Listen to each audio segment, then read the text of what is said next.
පළමුකොටම කතානායකතුමනි මා 27 දෙක යටතේ ප්‍රකාශයක් කරලා ශ්‍රී ලංකා රජය සහ නිව් ෆෝර්ට්‍රස් එනර්ජි සමාගම අතර අත්සන් කරන ලැබූ ගිවිසුම මේ පාර්ලිමේන්තුවට ඉදිරිපත් කරන්න කියලා අවස්ථා ගණනාවකදී කිව්වා. ඒ වගේම එවකට ඒ වෙලාවේ විදුලි බල භාර අමාත්‍ය ගාමිණී ලොකුගේ මැතිතුමා එළඹෙන සතියේ පාර්ලිමේන්තුවට ඉදිරිපත් කරන බව කිව්වා. නමුත් එතෙන් සිට ඔහු පාර්ලිමේන්තුවේ ඉන්න බවත් මා දැක්කේ නැහැ. නමුත් ඊයේ මාධ්‍ය සාකච්ඡාවක ඉන්න බව මා දැක්කා. ඒ නිසා මේ මුදල් අමාත්‍යාංශ විවාදයේදී ඒ ගිවිසුම අපි සතුව තිබුණා නම් ඉතාමත් වැදගත්. ඒ මොකද මුදල් අමාත්‍යාංශයේ විසින් 2021 9 වෙනි දින ඉදිරිපත් කළ කැබිනට් පත්‍රිකාව අනුව එහි 8.2 වගන්තිය අනුව ඒ කැබිනට් පත්‍රිකාව මා සතුව තිබෙන අත්සන්කලේ බැසිල් රාජපක්ෂ පාර්ලිමේන්තු මන්ත්‍රී මුදල් අමාත්‍ය 8.2 වගන්තිය අනුව භාණ්ඩාගාරයේ ලේකම්තුමාට බලයක් දෙනවා නිව් ෆෝර්ට්‍රස් එනර්ජි සමාගම සමග ගිවිසුමක් අත්සන් කරන්න කියලා. හැබැයි මා දන්නා පරිදි ගිවිසුම කැබිනට් මණ්ඩලයට ඉදිරිපත් වෙලත් නැහැ.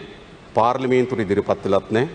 අද මුදල් අමාත්‍යාංශ විවාදයේදී එක වැදගත් ලෙස අපි සාකච්ඡාවට බඳුන් කළ යුතු තිබුණා.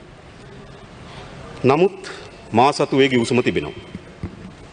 විශේෂයෙන්ම ඒකේ සේල හැටියට ශ්‍රී ලංකා ආණ්ඩුවත් බය හැටියට NFE ශ්‍රී ලංකා පවර් හෝල්ඩින් සමාගමත් අත්සන් කරපු ගිවිසුම.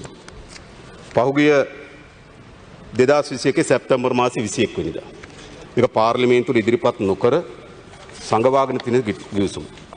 ශ්‍රී ලංකා රජය විසින් රජය වෙනුවෙන් අත්සන් කළ තිබෙන්නේ මිස්ටර් සජිත් රුචිකා ආටිගල. මම හිතනවා භාණ්ඩාගාරයේ ලේකම් ආටිගල මහත්මයාගේ සම්පූර්ණම වෙන්නේ නැති.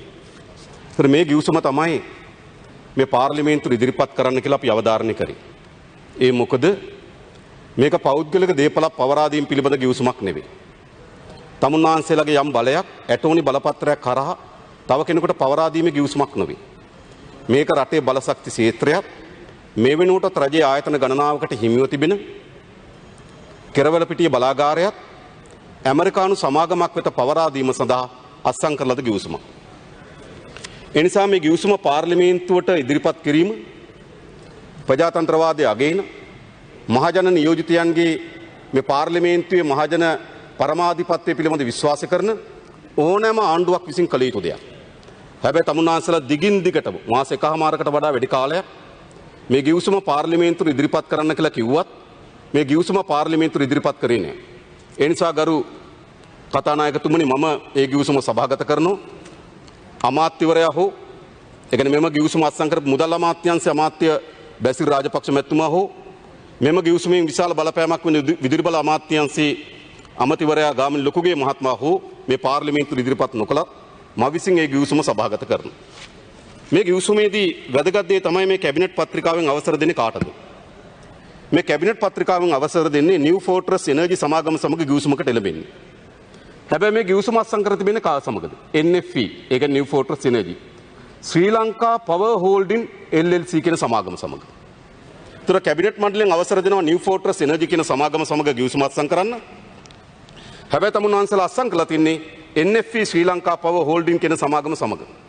ඒ නිසා ගරු කතානායකතුමනි කැබිනට් මණ්ඩලයෙන් බලය දෙන ලද සමාගම සමග නෙවෙයි මේ ගිවිසුම අත්සන් කළා තිබෙන්නේ.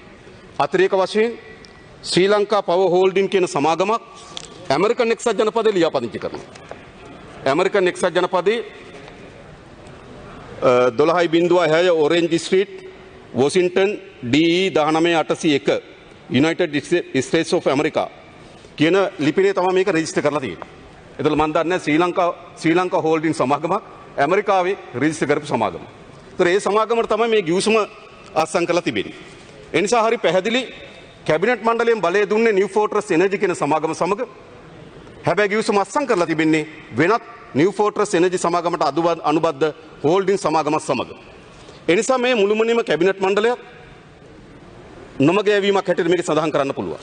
ඒ වගේම මේ 13 එක වගන්තිය මේ 13 එක වගන්තිය පැහැදිලිව සඳහන් කොට තිබෙනවා අවුරුදු දෙකක් යන තෙක් මේ ගිවිසුම ඒ කියන්නේ මේකේ රහස්‍යගතභාවය හා ප්‍රකාශ කිරීම කියන වගන්තිය යටතේ මේ ගිවිසුම අවුරුදු දෙකක් යනකම්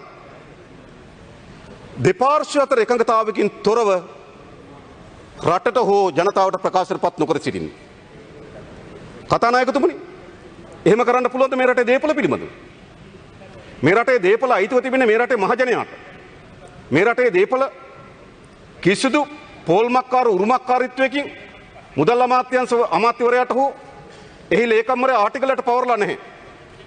ඒ නිසා මේ රටේ දේපල පිළිබඳ අත්සන් කරලා ලබන ඕනෑම ගිවිසුම මේ රටේ ජනතාවට දැන ගැනීම සඳහා පරම අයිතියක් තිබෙනවා. හැබැයි තමුන්වන්සේලා 13ක වගන්තිය දානවා. මේ ගිවිසුම සභාගත කර හැකි වන්නේ එළිදරව් කළ හැකි වන්නේ දෙපාර්ශ්වයේ ඇමරිකාවේ සමාගම එකඟ වන්නේ නම් පමණයි. මම අහන්නේ ඇයි එහෙම වගන්තියක් දාන්නේ? ඒ විතරක් නෙවෙයි.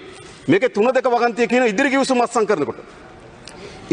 අත්සන් කරනකොට මේක NFE ශ්‍රී ලංකා පවර් හෝල්ඩින් සමාගමට ලැබියාවක් සහිතව එහෙට අනුග්‍රහය දක්වන ලෙස ඉදිරි ගිවිසුම් අත්සන් කළ යුතුයි කියලා. ඒ නිසා මේ ගිවිසුම සංගවාගෙන හිටපු කරුණු ඉතා පැහැදිලිද? මේ ගිවිසුම් පාර්ලිමේන්තුවට ඉදිරිපත් නොකොට මේ ගිවිසුම රටට ඉදිරිපත් නොකොට අපි තොරතුරු දැන ගැනීම පනත යටතේ අවස්ථා ගණනාවකදී අපි ගිහලා තොරතුරු ගැන දැන ගැනීම පනත යටතේ මෙම පනත ඉල්ලුවා. ඉදිරිපත් කරේ නෑ. හැබැයි අද මම මේ පාර්ලිමේන්තුවේ සභාගත කරනවා මෙම රහසිගත රටේ දේපල රටේ ජාතික සම්පත් උරුමකාරීල සලකන තමන්ගේ සින්නක්කර භුක්තියට ලියලා දුන්නායයි කියලා කල්පනා කරන මුදල් අමාත්‍යාංශ ලේකම්වරයා මේ රටට හොරෙන් ජනතාවට එල්දරව් කරන්නේ නැතුව පාර්ලිමේන්තුවට එල්දරව් කරන්නේ නැතුව කැබිනට් මණ්ඩලයට එල්දරව් කරන්නේ නැතුව මේ ඉදිරිපත් කළ ගිවිසුම මම අද සභාගත කරනවා මේ රටේ ජනතාවටත් මේ රටේ മന്ത്രിවරුන්ටත් දැන ගැනීම සඳහා ගරු කතානායකතුමනි